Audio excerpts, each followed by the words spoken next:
Welcome to the final night of our Star of the Month celebration of George Brent. I'm Alicia Malone, and we are kicking off a 24-hour marathon of his films with the drama he's best known for and in which he gave his best performance. From 1939, directed by Edmund Goulding, it's Dark Victory. This was one of the 11 films George Brent made with Bette Davis between 1932, when they both started at Warner Brothers, and 1942.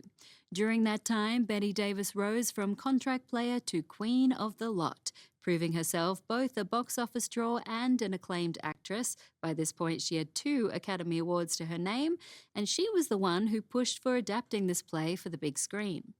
Among her co-stars, Bette Davis liked George Brent best, praising him for letting his female co-stars shine.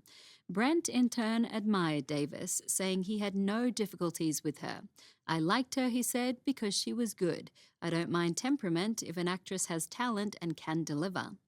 Off-screen, Davis was in love with him. She'd tried in vain to get him to notice her early in their careers, but one or both of them were married at the time. By Dark Victory, however, Bette Davis and George Brent were both single and began a love affair.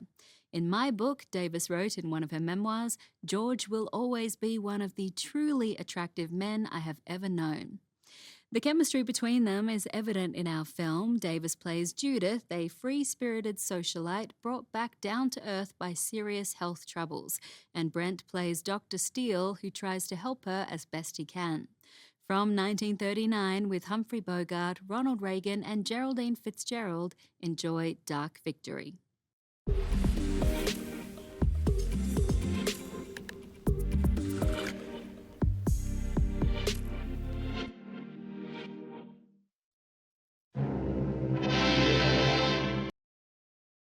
Dark Victory was directed by Edmund Goulding, with whom our Star of the Month, George Brent, worked 4 times.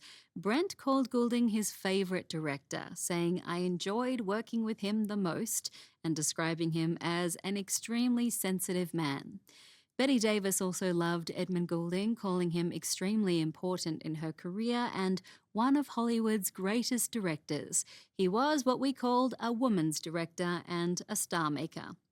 George Brent was also full of praise for Bette Davis in Dark Victory, calling it the greatest performance of her life. Davis was nominated for an Academy Award for Best Actress, one of 3 Oscar nominations the film received. The other 2 were Best Score for Max Steiner and Best Picture.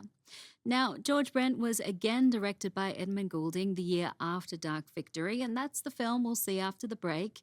Merle Oberon plays a beautiful but doomed socialite who falls in love with a criminal played by Brent while on a ship in a 1940 remake of One Way Passage. Back soon. Next on TCM, Till We Meet Again, then Honeymoon for 3, and later, Experiment Perilous. Watch your step with George Brent tonight.